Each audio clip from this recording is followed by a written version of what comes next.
Titration of sodium carbonate with hydrochloric acid. For this experiment, first we're going to prepare a solution of sodium carbonate. We will use a volumetric flask into which we will transfer a measured mass of sodium carbonate, and we're going to record that mass with the number of significant figures provided by the scale. Then we're going to slowly dissolve it in small increments of water, continuously swirling, ensuring that the sodium carbonate is fully dissolved before we start adding more generous amounts of water. So you place all your sodium carbonate in the volumetric flask, you add a small amount of water, shake vigorously without spilling any of it until the sodium carbonate no longer dissolves. Once you reach that point, you add a little bit more water, swirl it rigorously, and stop if no more dissolution occurs. Keep adding until the sodium carbonate is fully dissolved, and then, and only then, keep adding water until the solution level reaches the mark. And make sure that you don't exceed that mark, because you can no longer take the water off. If you add it too much, you have to start from the beginning. So let's see what kind of calculations we can do as we complete our experiment. Here we had 1.00 grams of sodium carbonate, and notice that I do add the 2 zeros because the scale provided those 2 decimal places. We add this to a 100 milliliter volumetric flask, and after it's fully dissolved, the task is, what is the concentration of the sodium carbonate solution? Step 1, let's find the moles of sodium carbonate. We start with the grams, 1.00 grams of sodium carbonate, and we convert it to moles by saying that every 1 mole of sodium carbonate weighs 106 grams. The grams of sodium carbonate cancel, and we have 0.00943 moles of sodium carbonate. Once we have our moles, the concentration is an easy next step.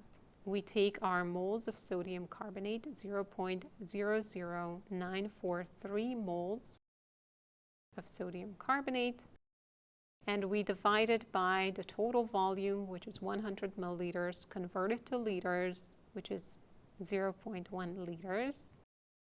And we find that our concentration is 0.0943 moles per liter, or 0.0943 molar. Now that we have the concentration of our solution, we can proceed with the next step, and that is titration. Titration is a quantitative analytical technique in which a standard acid, like hydrochloric acid with a known volume, is slowly added to a base that contains a pH indicator. In our case, in the Erlenmeyer flask on the bottom, right below the tip of the burette, we have sodium carbonate and phenolphthalein indicator.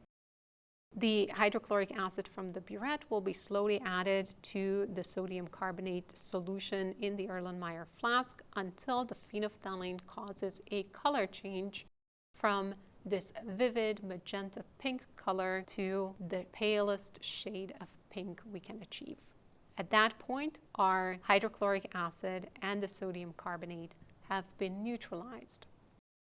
So there are a couple measurements that we need to collect as we perform this experiment. First, we're going to charge our burette with hydrochloric acid, and in the Erlenmeyer, we will place our sodium carbonate solution, for which we need to know the exact volume. So we do that by transferring it into the Erlenmeyer flask through a graduated cylinder. So you will take your solution from the volumetric flask, transfer it into a graduated cylinder, record the volume, and then pour it into your Erlenmeyer flask.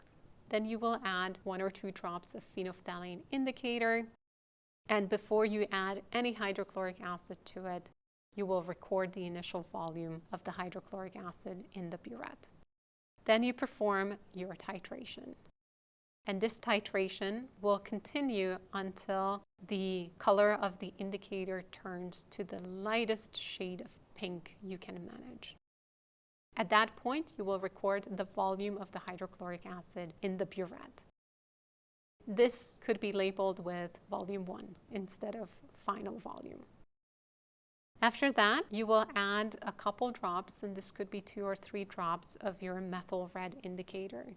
This will cause your solution to turn yellow. And as you titrate it with the hydrochloric acid, the solution will slowly change to orange. At the end of everything, you will record the volume of the hydrochloric acid in the burette. And in order to make sure that you distinguish between the volume of the hydrochloric acid in the burette after the color change with the phenolphthalein indicator and the color change with the methyl red indicator, you can label one as volume lowercase p lowercase h for phenolphthalein and the other one VMR for methyl red. It's not important that you label it that way, but just make sure that there's a distinction between the two. For our titration experiment, we start with 20.0 milliliters of sodium carbonate solution. We titrate it with a 0.1 molar hydrochloric acid solution. And in the first stage, we're using a phenolphthalein indicator. The initial volume in the burette is 6.13 milliliters with a final volume of 25.09 milliliters. Step 1, let's calculate the volume of the hydrochloric acid that was consumed in the titration with the phenolphthalein. So I'm going to add volume pH for the hydrochloric acid, and I will calculate it by taking the 25.09 milliliters, from which I will subtract the 6.13 milliliters, giving me a difference of 18.96 milliliters. Once I have the volume of hydrochloric acid, I can determine the number of moles. I take the volume, 18.96 milliliters, convert from milliliters to liters. And then, because it's a 0.1 molar solution, each liter of solution will contain 0.1 moles of hydrochloric acid. This is where I will stop, cancel the milliliters and the liters to obtain 0.001896 moles of hydrochloric acid. Once I have the moles of hydrochloric acid, in my next step, I am going to use the balanced chemical equation between the hydrochloric acid and the sodium carbonate solution and use the mole ratios of those two to determine the moles of sodium carbonate consumed. I start with the moles of hydrochloric acid, 0.001896 moles of hydrochloric acid.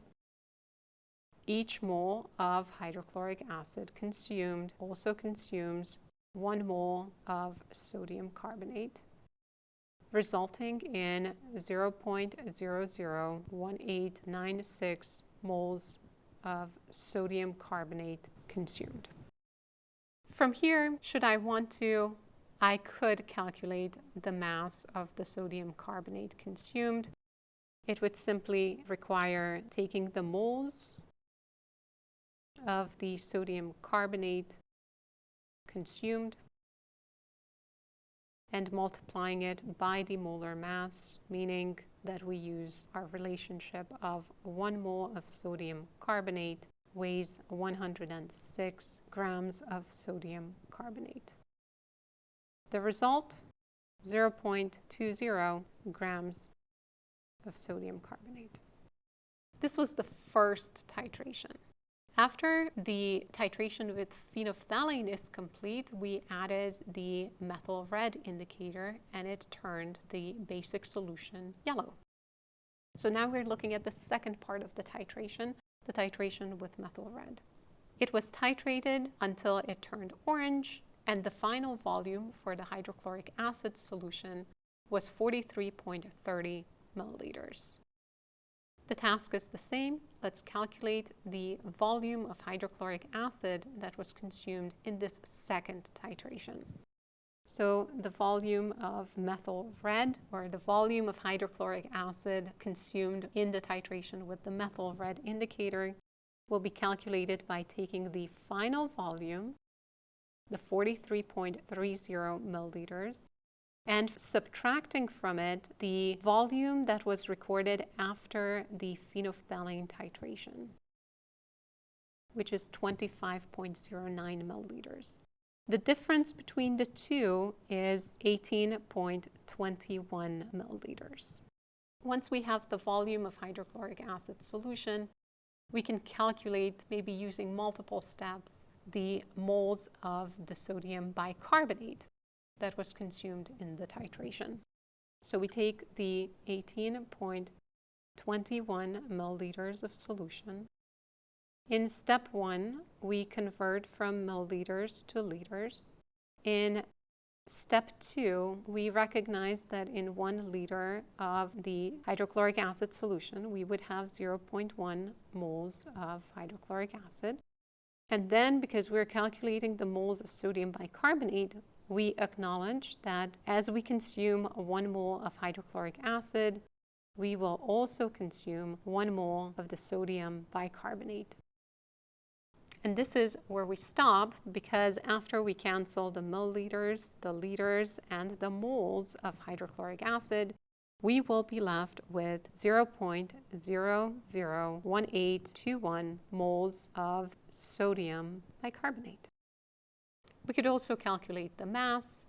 We would take the moles, 0.01821 moles of sodium bicarbonate, multiply it by the molar mass. Each 1 mole of sodium bicarbonate weighs 84 grams.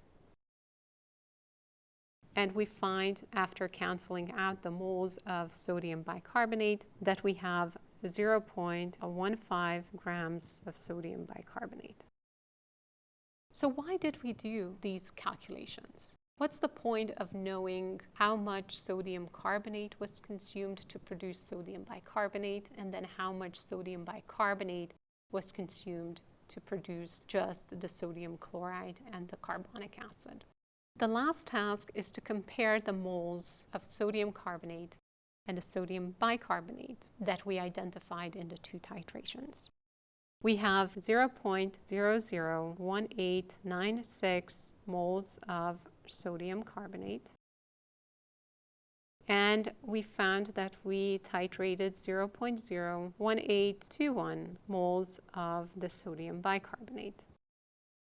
If we compare these 2 numbers, they are really, really close together, which means that we are really successful at identifying the endpoints for both the phenolphthalein and the methyl red indicator, as well as that in our original solution, the only thing we had was sodium carbonate. Because in the titration with hydrochloric acid with the phenolphthalein indicator, at the end of that titration, all we had was sodium bicarbonate. So every mole of sodium carbonate was converted to sodium bicarbonate. And then in the second step, we took the sodium bicarbonate and converted it to sodium chloride and carbonic acid in the second titration with hydrochloric acid. So if your number of moles of sodium carbonate and sodium bicarbonate are really, really close together, that's an indication that your solution only had sodium carbonate to begin with.